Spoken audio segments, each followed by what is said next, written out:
Good morning student. जो पिछले lecture के अंदर जो मैंने 2 सवाल होमवर्क के लिए दिए थे, उन्हीं 2 सवाल के ऊपर अपने ध्यान देते हैं। जैसे कि क्वेश्चन है कि सड़े हुए अंडे जैसी गंध वाली विषैली गैस H2S का गुणात्मक विश्लेषण में उपयोग की जाती है। यदि H2S गैस की जल में स्टैंडर्ड टेम्परेचर प्रेशर STP पर विलयता 0.195 मोलल है तो हेनरी का स्थिरांक की गणना करो। यानी यहाँ पे हमें हेनरी का स्थिरांक की गणना करनी है और हेनरी के स्थिरांक के लिए आपको केवल 2 चीज़ दी है, एक STP और दूसरा आपको बता दिया है 0.195 मोलल। अब यहाँ पे हेनरी के जो स्थिरांक की गणना करनी है तो जो हमें हेनरी का स्थिरांक का जो सूत्र है P = KH × X, ये हेनरी का जो सूत्र है वो हमने रखा। P आंशिक वाष्प दाब, X मोलंस और KH हेनरी का स्थिरांक। यहाँ पे जो STP लिखा है, STP के आधार से अपने बता सकते हैं 0.987 बार आंशिक दाब होगा। ये कैसे वैल्यू आ गई? क्योंकि जो हमें STP बताया है तो STP के आधार से अपने बता सकते हैं कि आंशिक दाब 0.987 बार होगा। अब हमारे पास P की वैल्यू आ गई, कि H की वैल्यू निकालनी है तो हमें X मोल अंश निकालना होगा। किसका? तो H2S गैस का। अब H2S गैस का मोल अंश निकालने के लिए हमें क्या दिया है? 0.195 मोलल। तो यहाँ पे हमने लिख दिया 0.195 मोलल का मतलब क्या होता है? तो 0.195 मोल H2S गैस वो 1000 ग्राम H2O जल के अंदर वो विलय होगा। यानी इतने मोल 1000 ग्राम जो अपना जल है उसके अंदर वो क्या है? विलय। इसका जो तात्पर्य ये 0.195 मोलल से हो जाता है। अब इसके आधार से हमारे पास अब देखो H2S के तो मोल हमें प्राप्त हो गए। अब हमें किसके जल प्राप्त करने हैं? मोल के जल के मोल प्राप्त कर देते हैं। तो उसके लिए H2O के मोल निकालने के लिए हमारे पास 1000 ग्राम है तो 1000 बटे 1000 द्रव्यमान जल का आ गया और मोलर द्रव्यमान जल का कितना होगा? 18। तो हमारे पास जल के जो आ जाएंगे 55.55। अब ये हमने क्यों निकाला? क्योंकि हमें जो हेनरी का स्थिरांक निकालना है, इसके लिए हमें क्या चाहिए? मोल अंश चाहिए। तो अब मोल अंश का जो सूत्र हो जाएगा वो लिखेंगे H2S के मोल अंश का जो सूत्र क्या बनेगा? H2S के मोल बटे H2S के मोल प्लस H2O के मोल यानी कुल मोल। तो H2S के मोल है अपने पास जो 0.195 मोल और H2O के मोल कितने आ जाएंगे? 55.55। दोनों की वैल्यू हमने ऐड कर दी और दोनों की वैल्यू ऐड करने से जब गुणा भाग करेंगे तो हमारे पास H2S के जो मोल अंश हमें ज्ञात हो जाएंगे वो होंगे 0.0035। अब यही अपने इक्वेशन में रखेंगे तो हमारा इक्वेशन था P = KH × X। अब हमें हेनरी का स्थिरांक निकालना है तो X कहाँ चला जाएगा? बटे में। यानी अपना इक्वेशन बनेगा जो KH = आंशिक दाब P बटे H2S गैस के मोल अंश X। तो आंशिक दाब अपना था 0.987 बटे अंश जो अपने मोल अंश जो हमने ज्ञात कर दिए 0.2 × 0.35। दोनों का जब हम भाग करेंगे तो अपने पास जो स्थिरांक की जो वैल्यू प्राप्त होगी 282 बार इतनी हमें प्राप्त हो जाएगी।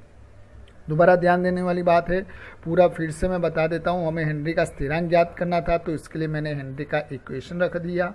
हेनरी के इक्वेशन के अंदर यहाँ पे STP जो स्टैंडर्ड टेम्परेचर प्रेशर बताया है उसी के आधार से हमने जो ये वैल्यू लिख दी।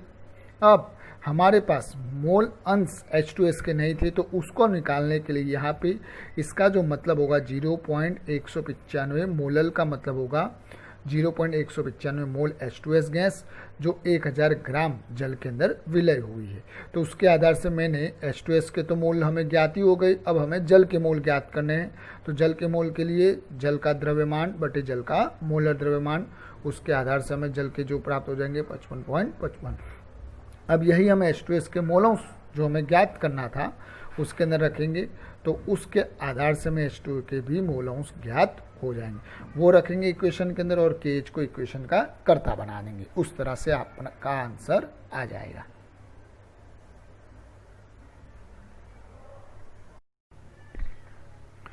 क्वेश्चन नंबर 2.7 थोड़ा अच्छा और इम्पोर्टेंट क्वेश्चन है, ध्यान रखने लायक है। 298 केल्विन पर CO2 गैस की जल में विलयता के लिए हेनरी स्थिरांक का मान आपको दिया है, यानी कि एच का मान दिया है 1.67 गुणा 10⁸ पास्कल, जो 500 ml सोडा जल के अंदर 2.5 एटमॉस्फेयर दाब पर बंद किया गया है। अब आपको उसमें घुली हुई CO2 की मात्रा की गणना करनी, यानी हमें क्या ज्ञात करना है, इसके अंदर CO2 की मात्रा। अब हमें वैल्यू किसकी दी है, हेनरी के स्थिरांक की वैल्यू दे दी है, फिर आंशिक दाब की वैल्यू दे दी है, यानी स्वाभाविक सी बात है हम किसका नियम यहाँ पे किसका इक्वेशन रखेंगे, हेनरी के नियम का जो इक्वेशन रखेंगे। अब हेनरी के नियम का इक्वेशन क्या है हमारे पास है P = KH × X। अब हमें आंशिक दाब दिया है, हेनरी का स्थिरांक दिया है, अब हमें क्या निकालना है, मोल अंश। अगर हमें CO2 के मोल अंश ज्ञात हो जाएंगे, ध्यान रखने वाली बात है, अगर हमें CO2 के मोल अंश ज्ञात हो जाएंगे तो CO2 के मोल अंश के आधार से हमें CO2 के मोल ज्ञात हो जाएंगे और उसी के CO2 के मोल के आधार से हमें CO2 की मात्रा भी ज्ञात हो जाएगी। लेकिन इस इक्वेशन और इस सवाल के अंदर जो नई बात क्या है, तो नई बात यह है कि यहाँ पे हेनरी के स्थिरांक की वैल्यू आपको दी गई है पास्कल में और आंशिक दाब दिया गया है एटमॉस्फेयर में, यानी या तो इसको एटमॉस्फेयर में कन्वर्ट करो या तो फिर इसको पास्कल में कन्वर्ट करो। तो उसी के आधार से अपने जो वैल्यू लिख देते हैं, यहाँ पे मैंने आपको वैल्यू बता दी है, एक एटमॉस्फेयर = 1.01325 गुणा 10⁵ पास्कल, यानी एक एटमॉस्फेयर को अगर पास्कल में कन्वर्ट करना है तो इतने से इसका क्या करना पड़ेगा, गुणा। या अगर मान लो पास्कल को किस में कन्वर्ट करना है, एटमॉस्फेयर में कन्वर्ट करना है, तो इतने से आपको क्या करना पड़ेगा, भाग करना पड़ेगा। मान लो अपने पास्कल को किस में कन्वर्ट कर रहे हैं, एटमॉस्फेयर में, तो कि एच का जो मान था 1.67 गुणा 10⁸ पास्कल, उसको मैं किस में कन्वर्ट कर रहा हूँ, एटमॉस्फेयर में। किस में कन्वर्ट कर रहा हूँ, एटमॉस्फेयर में कन्वर्ट कर रहा हूँ। तो उसको मैंने 1.01325 गुणा 10⁵ से क्या कर दिया, भाग दिया। भाग देने से वो किस में कन्वर्ट हो गया, एटमॉस्फेयर, यानी आंशिक दाब भी एटमॉस्फेयर में और हेनरी का स्थिरांक भी एटमॉस्फेयर में। तो वही हम जो हेनरी के स्थिरांक के अंदर जो अब मैं x को इक्वेशन का कर्ता बना देता हूँ, तो x CO2 यानी कि मोल अंश CO2 के मोल अंश, CO2 का आंशिक दाब और हेनरी का स्थिरांक, ये जो अपना इक्वेशन बन जाएगा। दोबारा बोल देता हूँ, इसी इक्वेशन में मैंने CO2 के मोल अंश को उस सूत्र का कर्ता कर दिया, तो KH कहाँ चला जाएगा, बटे में।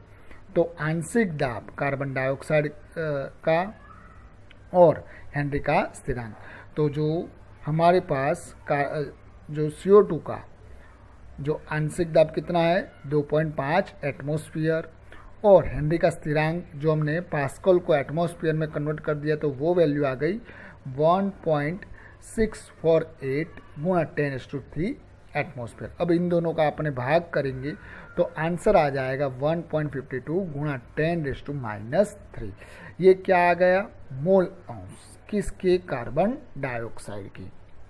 अब सोडा जल के जो मोल अंश है उसका सूत्र ये बनेगा, मोल अंश का सूत्र क्या है, तो CO2 के मोल बटे कुल मोल, विलय और विलायक के मोल। अब यहाँ पे आपको एक चीज़ ध्यान में रखनी है, ये जो H2O के मोल के सामने ये जो CO2 के मोल बहुत ही छोटे होंगे। तो यहाँ पे हम ऐसा लिख सकते हैं, ये जो CO2 के जो मोल है वो H2O की तुलना में क्या है, बहुत ही छोटे, इसीलिए हम इसको क्या कर देंगे, अवॉइड कर देंगे। इसको मैं क्या कर दूंगा, अवॉइड कर दूंगा। अवॉइड क्यों कर रहा हूँ, क्योंकि H2O के सामने ये बहुत ही माइनर वैल्यू होगी, इसलिए मैंने अवॉइड कर दिया।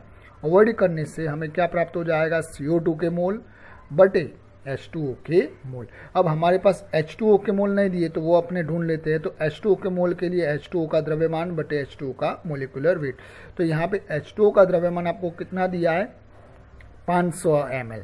500 ml का मतलब कितना हो जाएगा, 500 ग्राम और 18 ग्राम पर मोल उसका क्या हो जाएगा, मोलर द्रव्यमान। तो यहाँ पे H2O के जो आपको मोल प्राप्त हो जाएंगे 27.78। तो अब यही इक्वेशन में अपने पास आ जाएंगे। CO2 के मोल अपने पास नहीं है, लेकिन जो CO2 का मोल अंश अपने पास है और H2O के मोल है। तो इसी सूत्र में मैं CO2 के मोल को इक्वेशन का कर्ता बना देता हूँ। तो CO2 के मोल को इक्वेशन का कर्ता बना दिया तो ये H2O के मोल कहाँ चला जाएगा, ऊपर। तो CO2 के मोल अंश गुणा H2O के मोल। तो CO2 का मोल अंश कितना है जो हमने ऊपर ज्ञात कर दिया था, 1.52 गुणा 10⁻³ और H2O के मोल जो हमने ज्ञात कर दिए वो कितने हैं, 27.78। अब इन दोनों का जब हम गुणा करेंगे तब अपनी वैल्यू आ जाएगी 0.0422 मोल कार्बन डाइऑक्साइड, सोडा जल। अब ये हमें क्या प्राप्त हुआ, कार्बन डाइऑक्साइड के मोल प्राप्त हुए। अब हमें क्या निकालना है, कार्बन डाइऑक्साइड की मात्रा की गणना करनी है।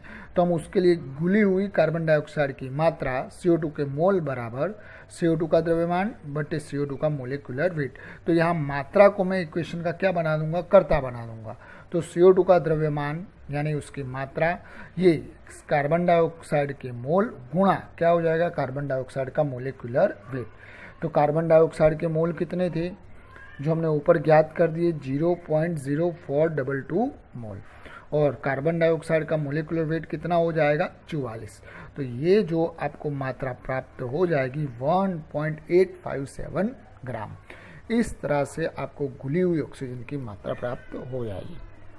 दोबारा मैं रिपीट कर देता हूँ, यहाँ पे आपको ध्यान में रखना है कि ये पास्कल में दिया है और ये एटमॉस्फेयर में दिया है। या तो इसको आप एटमॉस्फेयर में कन्वर्ट करो या इसको पास्कल में कन्वर्ट करो। इसके लिए ये मैंने आपको वैल्यू बता दी है। अब यहाँ पे आपको CO2 के मोल अंश सबसे पहले ज्ञात करने पड़ेंगे। CO2 के मोल अंश ज्ञात करने के बाद CO2 के मोल ज्ञात करेंगे और CO2 के मोल जब आपको मिल जाएंगे तब CO2 की मात्रा मिलेगी।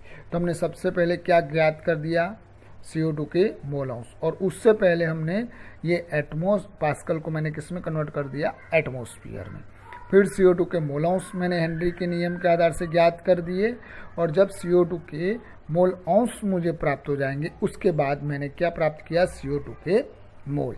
और जब CO2 के मोल हमें प्राप्त हो जाए ये तो उसी CO2 के मोल के आधार से मैंने क्या निकाल दिया, CO2 का द्रव्यमान। बहुत ही सिंपल एग्जाम्पल है, आप देखोगे लिखोगे आ जाएगा। ठीक।